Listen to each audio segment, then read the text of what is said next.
lisan al-gaib.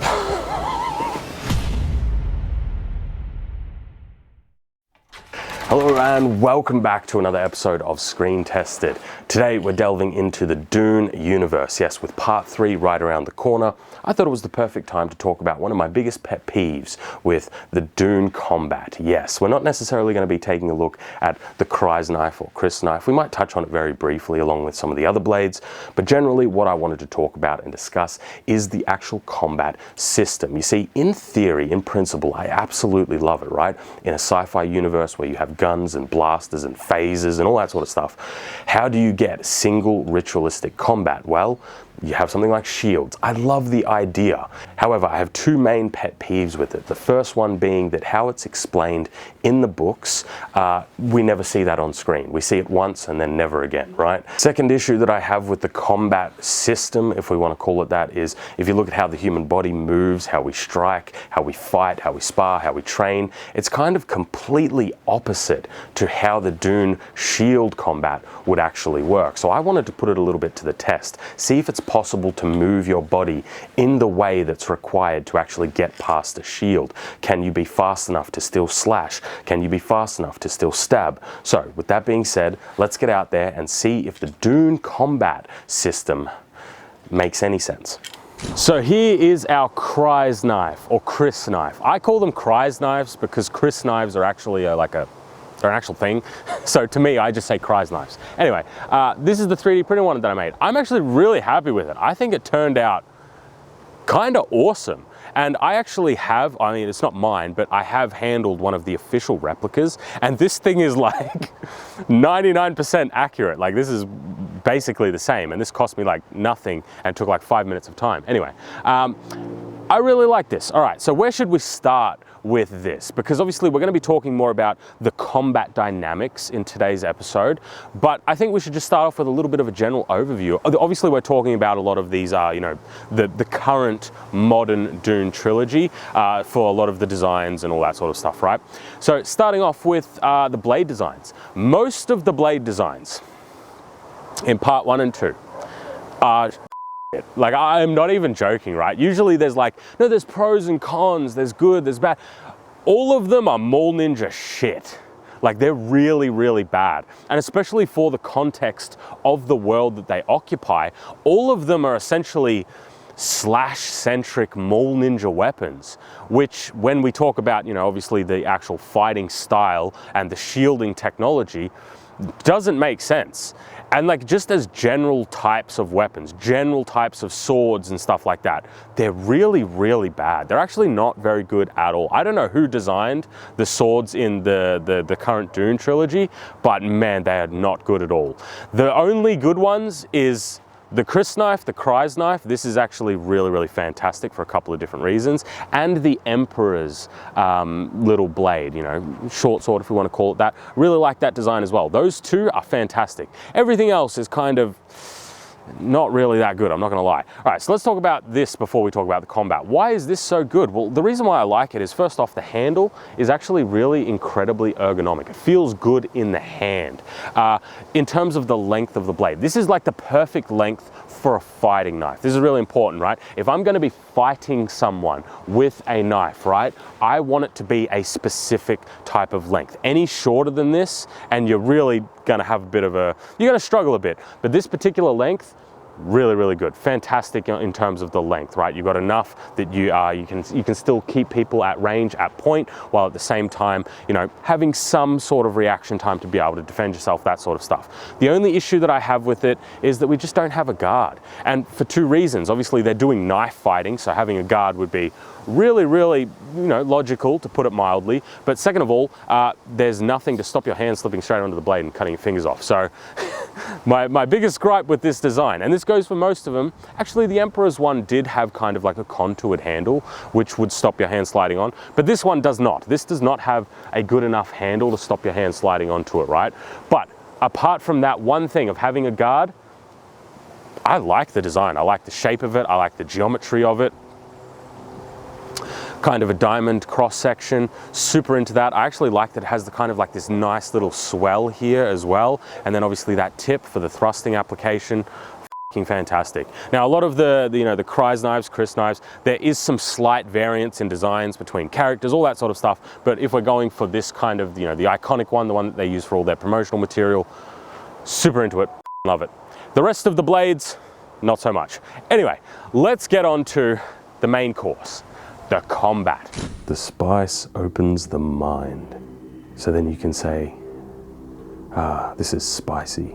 But if you listen, you can hear what the spice says. And what does it say? Subscribe. Do not be afraid.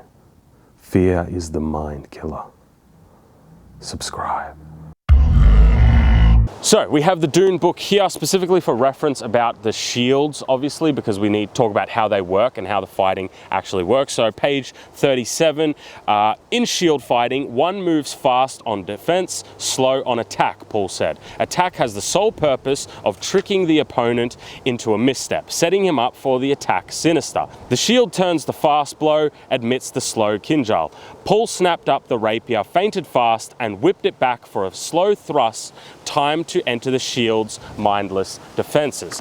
And they do kind of show this in the first film, and then they never apply it to any of the combat in any of the films at all. And I'm talking about even when they're in things like Arakeen, right, and they're fighting with their shields on, and you can see the shields activating. They are still just moving at full speed, fighting regularly, right? None of it has anything to do with, stopping just before you get to the shield to slow down to be able to slowly get through things. That doesn't happen any of it. Now, the reason why this doesn't happen is because obviously that would be incredibly difficult to actually just move like that, right? And that's kind of what we're going to explore in a minute.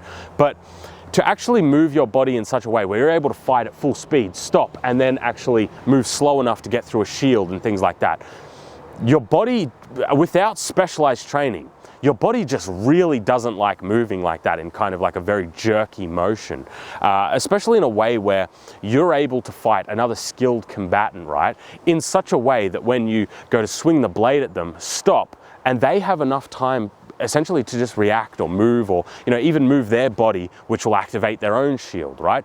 It's just very complex to be able to show this in a realistic way on camera. And that's why I just don't think they do, right? They really don't show any of the fight scenes actually implementing how you're supposed to fight with the shields. Then when we get to, I would say, the actual, when we get into the desert, right, where they don't have the shields on, and we get a lot more of those kind of, ritualistic duels and things like that, this is where I have another little bit of gripe with the combat, because obviously they have their still suits on. Now, obviously you're not going to be wearing like full plate or mail or something like that. I get that. But at the same time, in the modern day, literally today, right now, we have textile fabrics and carbon fiber Kevlar mixes that are more than capable of stopping bladed weapons in their tracks 100%. And they are light. They're essentially just like wearing regular clothing. So in the DUNE universe, the fact that none of their still suits have any of that sort of armor, again, they're not necessarily made to be like dedicated armor, right? I get that. But at the same time, in the modern day, we have textiles and fabrics and things like that that can 100% stop this sort of weapon. I find it insane that for some reason the Fremen don't have any of that in their, in their actual still suits when they seem to be fighting a lot. It just doesn't make sense to me. Anyway. All right, let's talk a little bit about the actual combat applications and how easy or difficult it is to actually stop and start and stop and start and see how that actually feels if that was the combat that we actually had to deal with, especially for something like the DUNE universe. So, slash down, nope, slash down, nope, slash down, nope, slash down, nope. Doing nothing. And this is your Gambison, remember, not that high level. Let's try some thrusts here. Thrust, stop. Ooh, okay. Thrust, stop. Okay, I am feeling them get through very slightly, right? Just the entire concept of actually trying to hit someone, slow down, come over, stop, then thrust, then come in and then thrust, like that is so unrealistic in in any sort of combat situation where literally split seconds make the difference. And guess what? Slashing or thrusting and then slowing and then doing it that is a split second decision that is too slow, honestly. It's too slow and too hard to do. May they knife, chip and shatter, slash, stab. As written. Fuck you, Tony. Fuck you. May thy knife chip and shatter.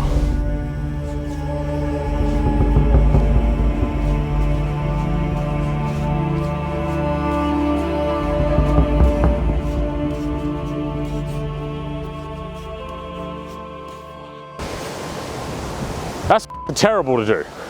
That feels so uncoordinated. Like you're thrusting straight, you stop yourself, and then boom, you have to explode back into it. I really don't like how that feels on my body. It's not...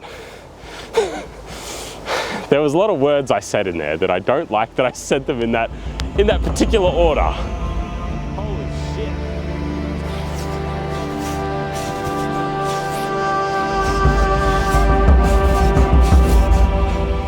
Felt like I got a little bit better at that time. It actually uses a lot less energy to keep a blade flowing and moving.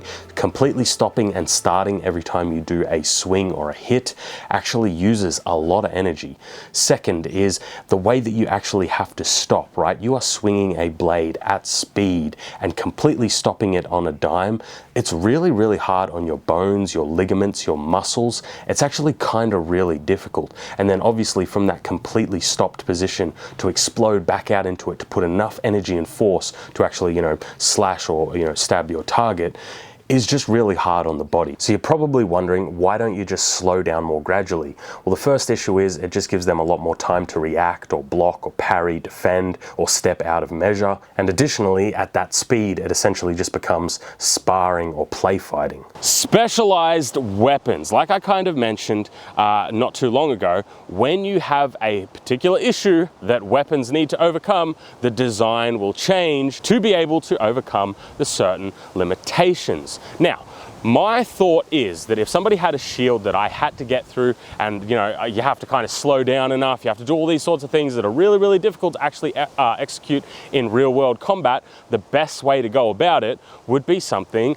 like a sickle or scythe or something that's hooked.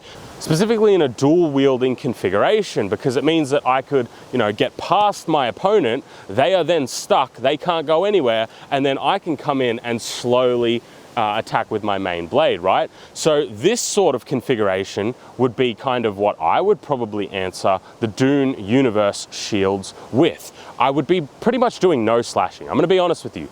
No real slashing, a lot of thrusting, maybe some hooking to slowly get all the way through. That's kind of where my thoughts, I think, rest on it. Because even if this doesn't get through the shield, right? Remember, this isn't going through the shield, but it's hooking onto their actual physical body and their shield itself. Even if it's not getting through the shield, because of the shape, they're still going to be stuck there. They're not really going to be able to move that much, and then you can slowly bring that blade in.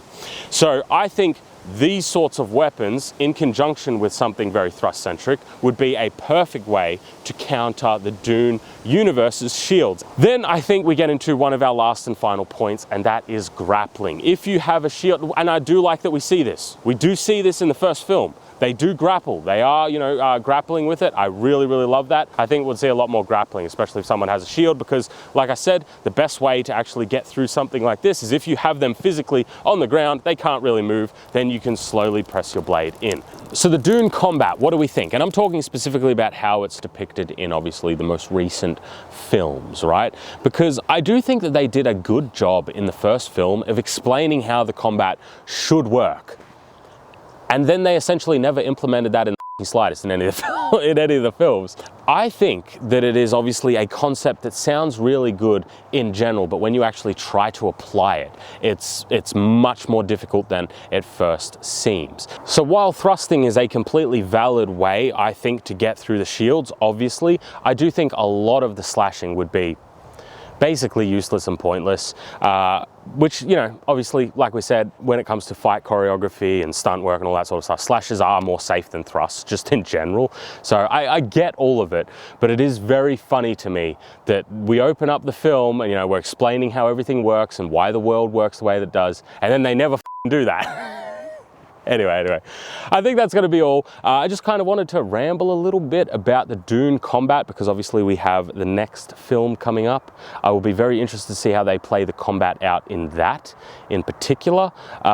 And who knows, maybe I'll do another episode if there's something else to talk about when the time comes. Anyway, that is going to be all. Thank you guys for watching. I genuinely hope you enjoyed. Let me know your thoughts down below. Like I said, I think specialized weapons would be a thing. Thrusting is the way to go. And all of the weapons in most of the films that we've seen have been pretty bad. But apart from that, that's going to be all. Thank you guys for watching. And as always, I'll see you next week in another episode. Have a good one.